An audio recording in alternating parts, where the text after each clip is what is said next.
El cine y los productos cinematográficos no son un tema únicamente de espectadores, de las ganancias, ni de la gran industria de Hollywood. También es un campo de investigación emergente que cada vez se posiciona y se fortalece, abonando a conocer más de esta temática. Hoy vamos a hablar con un especialista, quien además es fundador del Foro de Análisis Cinematográfico, un evento pionero en la región noroeste del país. Esto es Diálogos desde la Frontera, acompáñenme.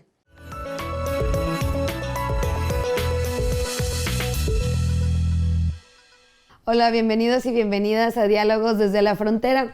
Y bueno, hoy vamos a hablar sobre un tema interesante sobre el cine y su relación con la cultura, porque más allá del entretenimiento y la recreación, también el cine involucra aspectos de lenguaje, símbolos, aspectos sociales, históricos, que pues a lo mejor el público en general de repente no lo podemos percibir, pero detrás de todo esto hay una gran reflexión. Y hoy nos acompaña el maestro Juan Alberto Apodaca Peraza. Él es egresado aquí del Colegio de la Frontera Norte de la Maestría en Estudios Culturales y es el fundador y organizador del Foro de Análisis Cinematográfico en Tijuana, el FACINE. Y bueno, vamos a hablar un poco de cine. Bienvenido, Juan Alberto, gracias por estar aquí. Muchas gracias, Flor, por la invitación, un gusto. Y bueno, el COLEF también es coorganizador en esta edición del FACINE y bueno, ha colaborado también en la difusión en ediciones anteriores. Pero antes de entrar de lleno al tema del FACINE y poder platicar de este foro, quisiera que pudiéramos contextualizar a la audiencia y que nos pudieras hablar un poquito pues también sobre lo que es tu tema de investigación, que es el tema del análisis cinematográfico. ¿Cómo lo podemos entender? ¿De qué estamos hablando cuando decimos análisis cinematográfico? Hay una distinción muy clara que nos ayuda como a entender este tipo de trabajo que se hace desde la academia, que es la diferencia entre crítica y análisis. La crítica es lo que básicamente todos hacemos cuando vamos al cine. Tenemos una opinión, es una opinión personal, fundada en ciertos valores, en ciertas creencias, en un momento de vida en que vemos una película, lo que sentimos, etc. Todos hacemos crítica, ¿no? Y hay crítica periodística, hay crítica especializada, hay crítica de vida cotidiana, que es como esta parte que todos hacemos, ¿no? Y el análisis cinematográfico es una herramienta académica que lo que busca es descomponer las películas o los productos audiovisuales para poder ver cómo están hechos, para poder revisar qué impacto puede tener en el espectador, sin necesidad de hablar con los espectadores, ¿no? Okay. O sea, el análisis cinematográfico trabaja con la película. Otra forma, digamos, la diferencia entre la crítica y el análisis, para dimensionar, es que la crítica es valorativa y es en general, como de toda la película. Me gustó o no me gustó y doy mis motivos, ¿no? El análisis cinematográfico trabaja en lo específico. Se genera preguntas sobre el producto audiovisual y busca responderlas a través de un método, ¿no? Y hay diferentes métodos, ¿no? Pero el análisis, digamos que es una herramienta académica, como desde hace muchísimos años en literatura hay críticos de literatura que trabajan con relatos, que trabajan con el producto, con la obra terminada. Digamos que es como un símil en el cine. Nosotros trabajamos con las películas, y no nada más con las películas, sino con productos audiovisuales, también videoclips, series, etcétera, ¿no? Ahora, en este tema del análisis cinematográfico, entiendo que tienen también como diferentes aspectos que ven sobre el producto. O sea, no nada más es a lo mejor el aspecto visual, pero también las metodologías, las narrativas, estos elementos, digamos, que componen un análisis cinematográfico también, ¿cómo los abordan? O sea, ¿cómo los desglosan? ¿Es desde lo técnico o es también desde lo simbólico? ¿Cómo podemos desglosarlo, por así decir? Sí, todo depende del interés que tengamos nosotros. Como en cualquier investigación nos generamos preguntas. La pregunta nos va a guiar, ¿no? ¿Qué tipo de análisis vamos a hacer? El análisis como herramienta de recolección de información metodológica nos sirve para responder preguntas. Es decir, el análisis en sí no es la metodología, sino que es una herramienta como parte de una metodología. Por ejemplo, podemos hacer un análisis de una película como El Infierno, ¿no? Desde un punto de vista contextual y sociológico, ¿no? Es decir, el infierno aparece en la etapa en el sexenio de Felipe Calderón, ¿no? Y ataca de una forma, de un humor, a partir de un humor negro, ¿no? Critica al gobierno, ¿no? Y nosotros desde el análisis podemos revisar cómo está hecha la película, qué historia cuenta, cómo la cuenta, cuáles son los momentos como más importantes que pudiera conectar con cierto espectador, que le llamamos espectador implícito, es decir, un espectador que a través de la forma fílmica genera ciertas reacciones o cierta empatía o cierto rechazo, ¿no? O que es estrategias de seducción narrativa, que llaman algunos autores, ¿no? Que viene como de la literatura, pero que se aplica en el cine. Entonces, para trabajar con el análisis cinematográfico, todo depende de la pregunta, el interés que nosotros tengamos, y el análisis o la herramienta en sí se va a adecuar a esa pregunta y nos va a ayudar a responderla. Claro, porque aquí me surge la pregunta y como que me intrigaría saber, por ejemplo, pues una persona que está haciendo análisis cinematográfico, académico, etcétera, ¿tendría que cotejar su investigación con el autor de la película? No, es como, digo, la tradición que tiene mucho más años y ya está legitimada en la tradición de estudios literarios, ¿no? Los que trabajan con obras, por ejemplo, de Borges, pues no le pueden preguntar a Borges, ¿no? Realmente era lo que estabas pensando cuando escribiste esto, claro. Ajá, claro. Entonces, el trabajar con películas es lo mismo. Hay una confusión ahí en ese sentido, decir, bueno, si la película quiso decir tal cosa, ¿no? Entonces hay que preguntarle al que la hizo para ver si en realidad quiso decir. Exacto. Entonces yo estoy comprobando mi hipótesis, ¿no? Porque la forma tiene que ver con la intención, no necesariamente. Hay veces que sí, hay veces que no. Un ejemplo, a David Lynch le han preguntado varias veces, en varias entrevistas, ha salido, bueno, ¿qué quisiste decir con tal película? Mulholland Drive o la que ustedes quieran, ¿no? Y él dice, pues no importa, ¿no? O sea, más bien lo dejo abierto a interpretación, que es más interesante lo que la gente puede interpretar sobre eso, ¿no? Y el cine como forma, como producto cultural, tiene muchas interpretaciones, y desde el punto de vista del analista eso es lo rico, ¿no? El analista tampoco, al responder una pregunta, va a querer dar las respuestas unívocas y la verdad sobre, no, al contrario, es como abonar a un producto que ya está muchas veces interpretado, ¿no? Y es para que nos ayuden a entenderlo más allá como de la visión que tenemos nosotros como espectadores. A mí me ha tocado estar con directores y directoras, ¿no? Y discutir sobre sus obras, y es bien interesante porque muchos rechazan el análisis, ¿no? Dicen, no me interesa, ¿no? Yo quiero decir algo y no me interesa, ¿no? Y otros dicen, no, es que sí es importante, porque yo nunca pensé que se iba a interpretar eso, ¿no? Claro, también ha de ser enriquecedor para ellos escuchar estas opiniones. Vamos a hacer una pequeña pausa y ya regresamos. No se vayan, estos Diálogos desde la Frontera. Hola, bienvenidos de regreso a Diálogos desde la Frontera. Si apenas nos están sintonizando, estamos platicando con el maestro Juan Alberto Apodaca.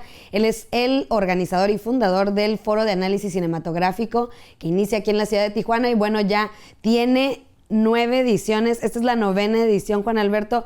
Estábamos hablando en el bloque anterior, pues, de lo que significa el análisis cinematográfico, y bueno, tanto así que se hizo un foro precisamente para esto. Y bueno, tú iniciaste con este festival, bueno, no es un festival, es un foro, pero cuéntanos cómo surgió esta inquietud, esta idea, y cómo ha ido pues avanzando a lo largo ya casi de una década.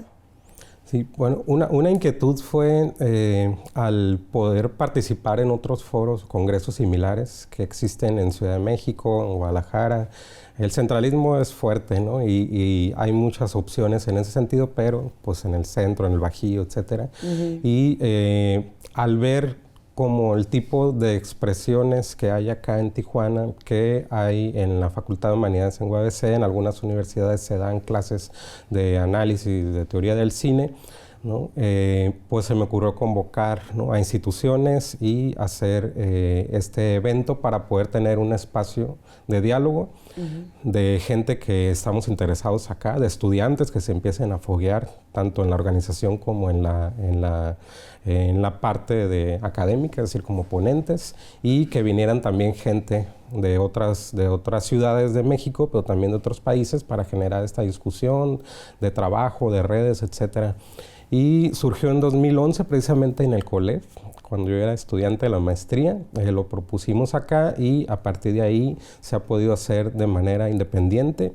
9 ediciones ya ahora en 2019 y es un foro que ha tenido bastante alcance. Ya estamos, digamos, de alguna manera posicionados como alrededor de las redes de trabajo que hay en México de teoría y análisis cinematográfico, y estamos haciendo intercambio también en cuanto a trabajos, a estudiantes. Por ahí tenemos algunas publicaciones que han surgido.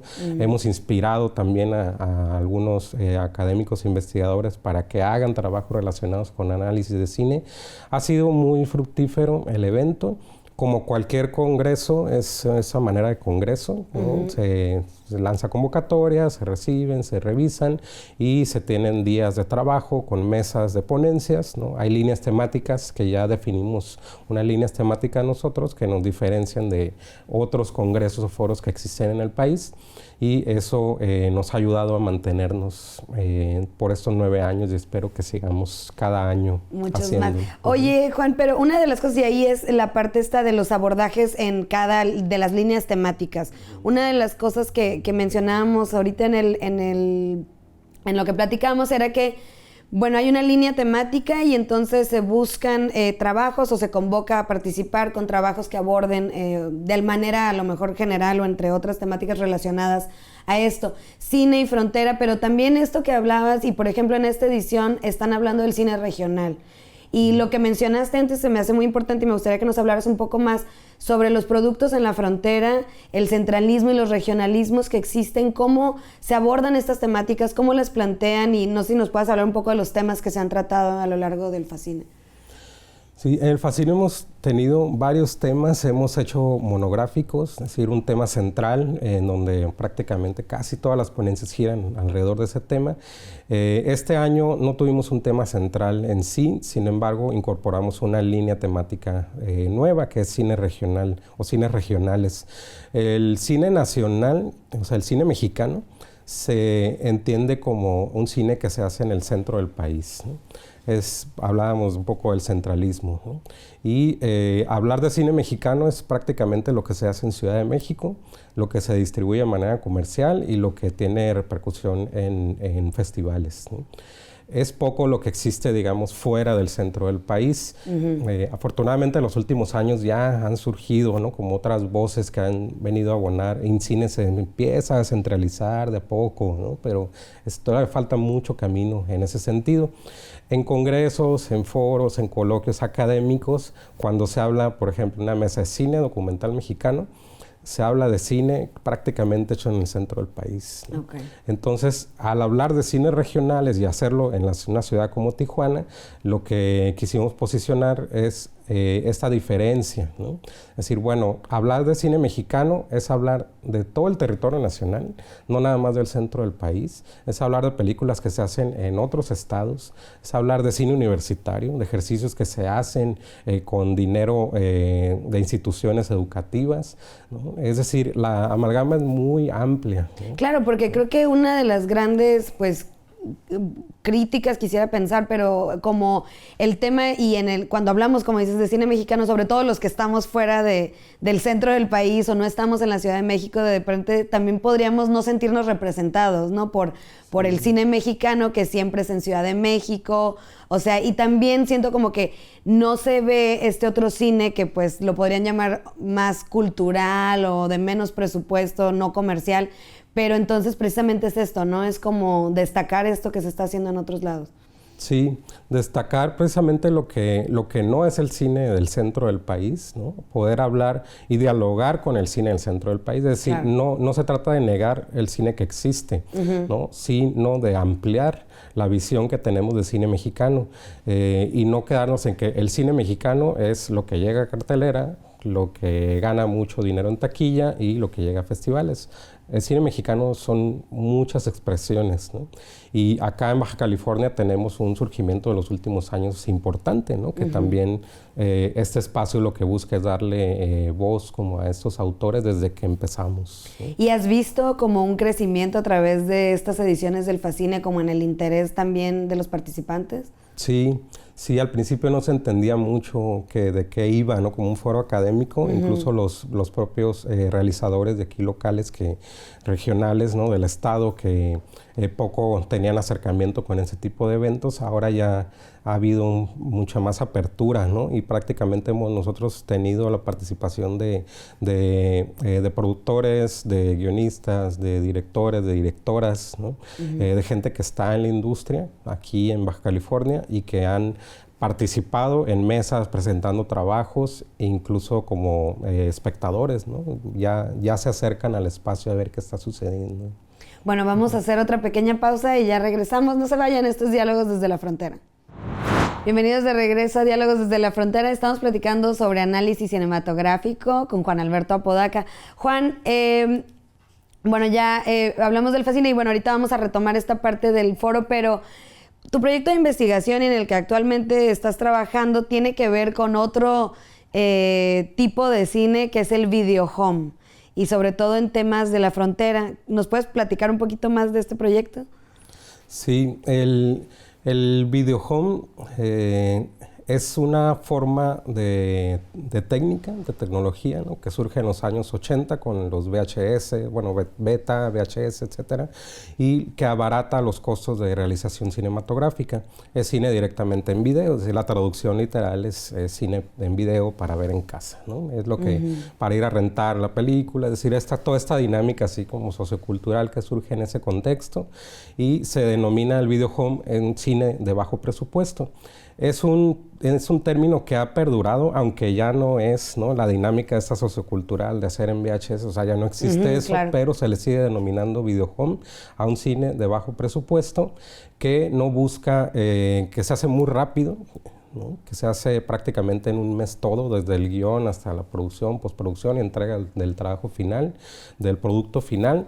Y que no busca tampoco figurar en festivales, no busca estar en cartelera comercial, ¿no? Tiene sus propias lógicas que se han mantenido desde que empezó a hacerse este tipo de cine. Es heredero, digamos, del cine de serie B de Estados Unidos, un cine que lo que buscaba era apoyar a las películas de serie A cuando hubo una crisis importante en los años 80, y se hacen películas con alto presupuesto y otras películas con bajo presupuesto, con algunas estrellas que se iban quedando sin trabajo para poder jalar a los públicos a las salas, ¿no? Entonces, ese cine de serie B llega como las lógicas de trabajo, ¿no? Es cine que se hace con los mismos actores, ¿no? Las productoras trabajan el mismo equipo de trabajo casi siempre. Vemos en películas de ciertas productoras que casi siempre son los mismos, las estrellas se van prestando entre ellos y circula de manera importante en México gracias a la censura, ¿no?, que hay gubernamental de no hablar de este tipo de cine, porque el género más redituable del videohome actualmente en México es el narcocine, ¿no?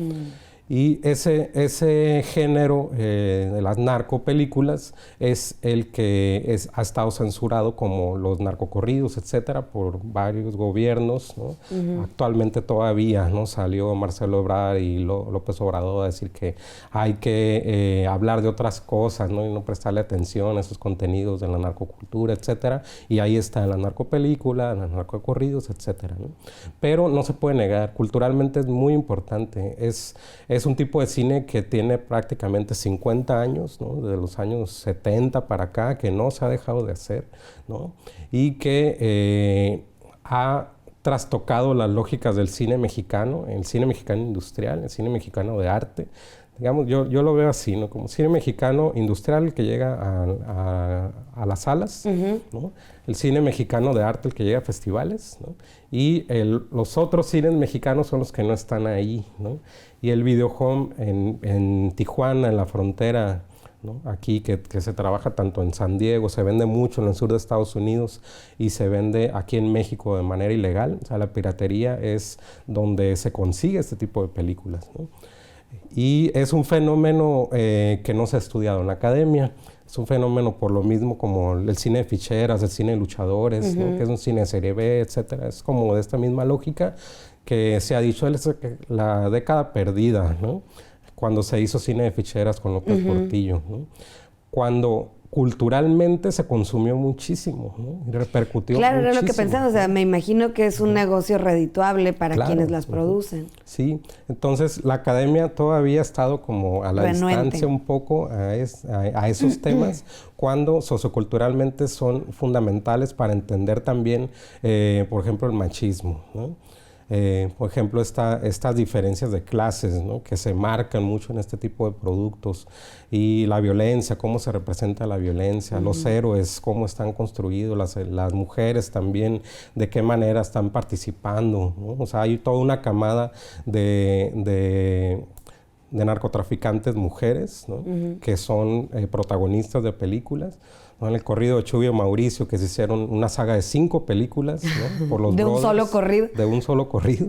Alcanzó el corrido para hacer nada más una, ¿no? Ya se contó, pero la gente siguió pidiendo y se hicieron 5, ¿no? En ese corrido, por ejemplo, la mujer es la que llega y, digamos, tiene un protagonismo, no voy a spoilear a nadie, ¿no? Por si tiene la un quieren protagonismo ver. importante, Claro. ¿no? Entonces, ese tipo de análisis, ese tipo de estudio, es necesario hacerlo, Claro. desde mi punto de vista, ¿no? Y es lo que estoy abordando ya en la investigación que ya tengo algún tiempo realizando, y que voy a seguir haciendo en los años siguientes. Oye, y bueno, cuéntanos del Fascine ya no nos queda mucho tiempo. ¿Qué van a encontrar en el Fascine en esta edición? ¿Quiénes participan? ¿Cuáles son las mesas? Platícanos un poquito. Tenemos 12 mesas de trabajo, alrededor de 3 días, 5, 6 y 7 de septiembre. 2 sedes, una sede es el Colegio de la Frontera Norte y la otra sede es la Sala Carlos Monsiváis y el Centro Cultural Tijuana. Vamos a tener 6 países, académicos y académicas, investigadores, estudiantes, también mexicanos de un montón de ciudades, y tenemos la presentación de un libro, que es la 3ª edición de Santo, el enmascarado de plata, mito y realidad de un héroe mexicano moderno. Es un libro de Álvaro Fernández, de la Universidad de Guadalajara. Viene a presentarlo y lo comenta Ilana Dan Luna, de la Universidad Estatal de Arizona, y José Manuel Valenzuela, del COLEF. Vamos a presentar un documental, Niña Sola, de Javier Ávila, mexicalense, que lo pudo realizar con dinero de la Ciudad de México, pero que es sobre feminicidio en Tijuana. Es un tema urgente, un tema importante. Claro. Es un documental también que viene a colocar una forma de contar las cosas de manera distinta. Y tenemos también la presentación de una revista, que es el primer trabajo académico, una revista del Centro Universitario del Norte de la Universidad de Guadalajara, se llama Punto Cunorte, que surgió a raíz del Fascine del año pasado. Me tocó coordinarla junto con Carlos Belmonte, de la Universidad de Évry de Francia y de la Universidad de Guadalajara. Entonces también la vamos a presentar. Todas las actividades son de entrada gratuita, y nos pueden buscar el programa en el Facebook, Fascine Tijuana, así como se escucha. Bueno, pues se nos acabó el tiempo, Juan Alberto, pero muchísimas gracias por haber venido a platicar de este tema, pues que sí es súper interesante verlo desde la perspectiva del análisis, y también saber que aquí en el norte pues están haciendo cosas interesantes y pues con todo el rigor académico y demás. Muchas gracias por estar aquí, por habernos venido. Gracias a ti, gracias a ustedes. Y a ustedes también, bueno, como ya les mencionamos, también el COLEF es coorganizador de esta 9ª edición del Fascine, y bueno, ya nos dijo Juan Alberto que toda la información la pueden encontrar en el Facebook como Fascine Tijuana. Antes de despedirnos, les recuerdo que estamos en redes sociales. En Facebook nos encuentran a nosotros como Diálogos desde la Frontera. En Twitter estamos como Diálogos Colef. Y bueno, también nos pueden escribir al correo electrónico dialogosdesdelafrontera@colef.mx. Y bueno, no olviden también darse una vuelta por nuestro portal de internet, que es www.colef.mx. Nos vemos en una próxima edición de Diálogos desde la Frontera. Hasta pronto.